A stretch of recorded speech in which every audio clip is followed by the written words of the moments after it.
Verse 16 is a pleasant. Verse 16.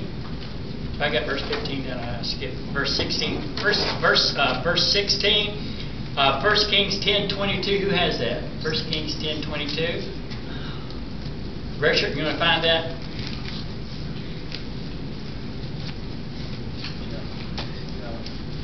Charity, you want to read verse 16? 1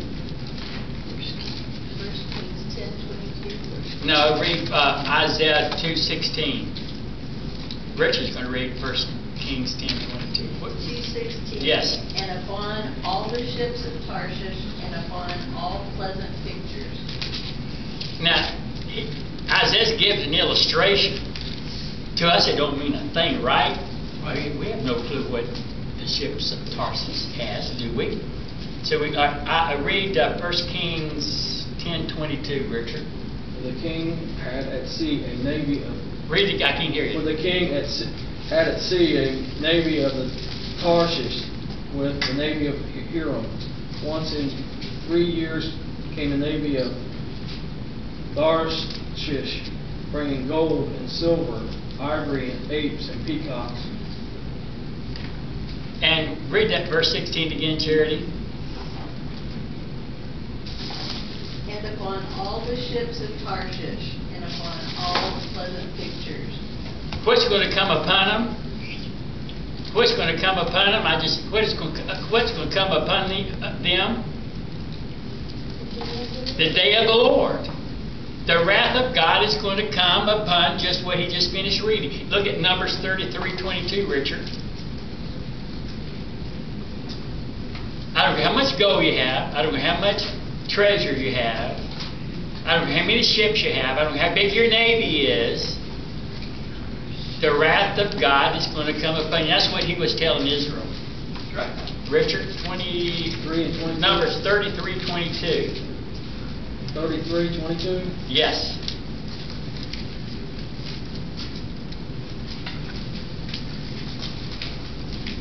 And then Revelation.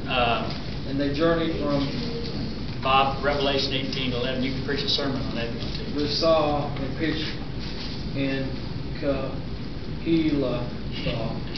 I'm not reading it. I skipped those words. That's really the one we need. What does it say? Wow. That's one place we have to know. And they journeyed from Rizah and pitched in Kehelathah. Good job, Rich. Do you speak Hebrews?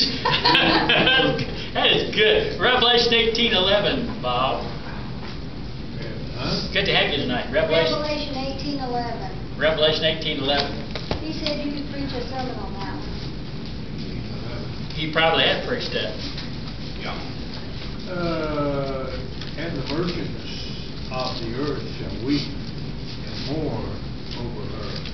For no man buys her their merchandise anymore. Don't that sound like when Wall Street collapsed? Yeah. They're going to weep. They're going to lose everything they've got.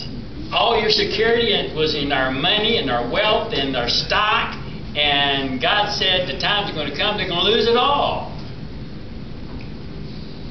But Isaiah was saying to them in that day, at that moment, that it was going to come in the Babylonian captivity. And they said they were going to lose it all.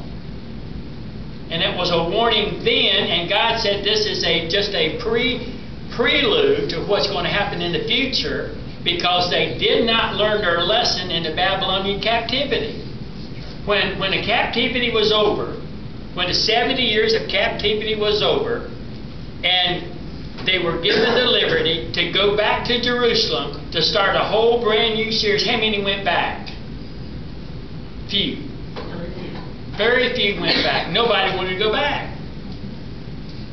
And Daniel felt he had to stay in Babylon because they became Babylons. They enjoyed being who they were. Solomon, he had 700 wives and 90% of them were somewhere else. They can't be satisfied with what you have. My dad said, marry a Baptist. gosh, Mary a Baptist, whose dad is a preacher. Wow. How would I have known that? As if that's going to really make it real good, you know. I mean, we are different day and night. But I'm saying is, why go somewhere else and find somebody else? Why deal with a Catholic? Why deal with a Mormon? Why deal with a Jehovah's Witness? Why deal with a lost person? It's hard enough to deal with a Christian, right? That's right. But we do it, and they did it, and they wanted to do it, and God said that is just not going to work. But they didn't believe it. Then notice verse 17. Kendra, verse 17. Read verse 17 of Isaiah. Wait a minute. And then look at Jeremiah 48:29. Isaiah is. Put a note. I have these little things here. Are you ready? I have these all over the place trying to find it. Are you ready? Yeah, I'm ready. Go ahead, dear. And the loftiness of man shall be bowed down, and the haughtiness of man shall be made low, and the Lord alone shall be exalted in that day. Jeremiah 48:29. Can you find that, Kendra? Yes, she can. I don't want to read all this. Why? That's okay. No, because it's too confusing. All right. I'm going to read this one in whole. Isaiah 48. No, Jeremiah. 48:29. Jeremiah. Jeremiah 48:29 says what? As Bob says, Scripture will interpret Scripture.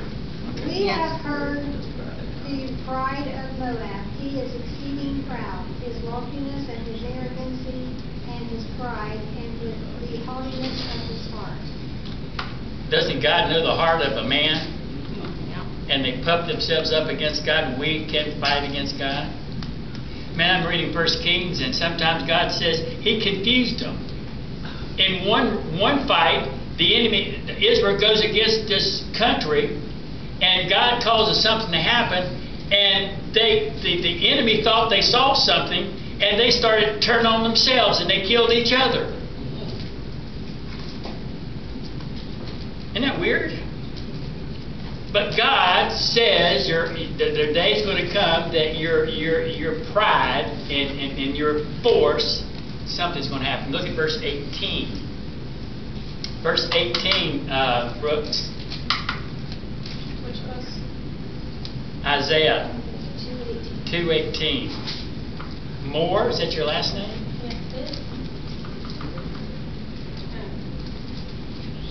Sorry, I'm still in Revelation. Put a footnote. Put a sticky note. Anybody need a sticky note? 2:18. 2:18. You have a sticky note? But the idols he shall utterly abolish. What'd you say? But the idols he shall utterly abolish. Idols he shall what?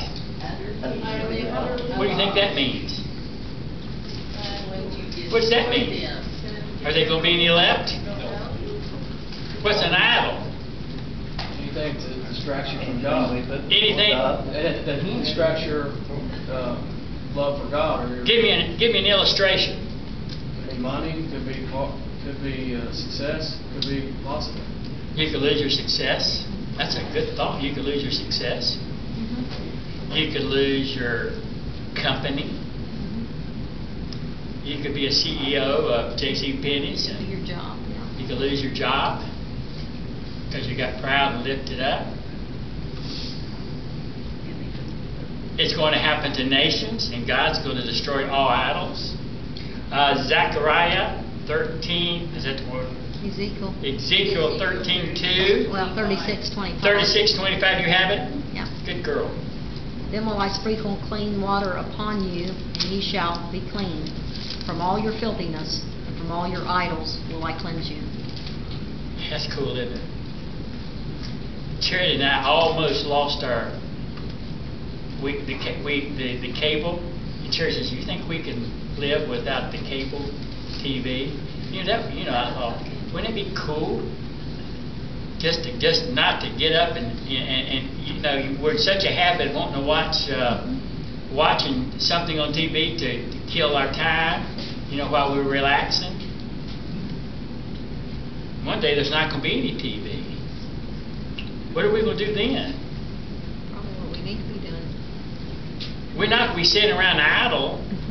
Hey, I have a question that I asked my wife this week. Can anybody tell me, will we know who we are when we get to heaven? Will I know who I am when I get to heaven? Will I know who I am when I get to heaven? Will I recognize me when I get to heaven? Do you know you now? I mean, I have never. Will I recognize me when I get to heaven? I don't really care if I do or not. I'm serious. I think you will.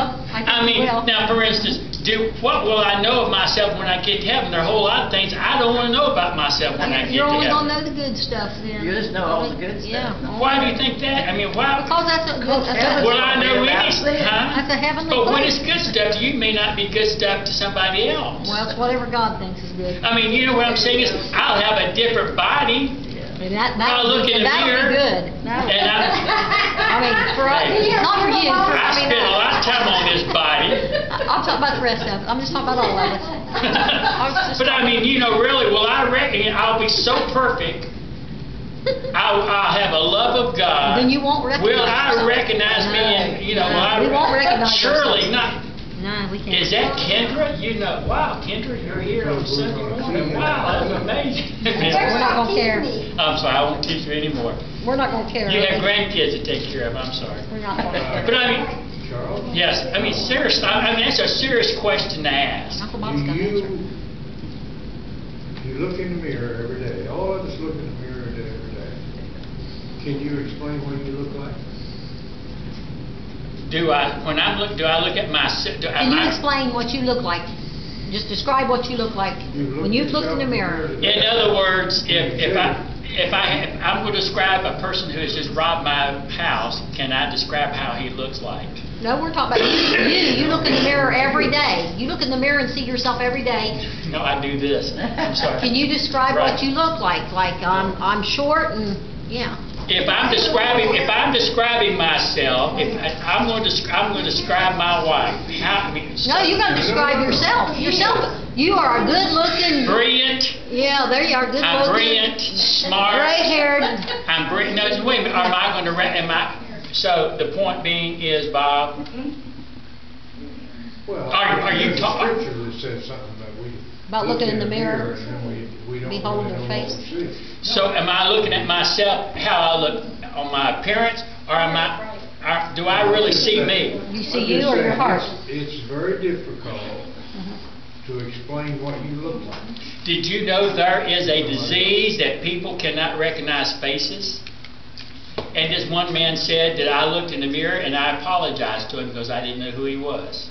Right, Cherry? Do you remember that? He apologized for not knowing who he was because he did not recognize the face he saw in the mirror. That's a disease they're just learning, that they're just finding out.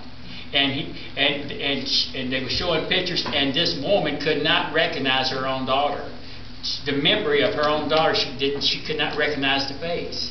You probably remember her back. I looked in the No, she can't remember at all. I looked in the mirror the other day and screamed. Did you know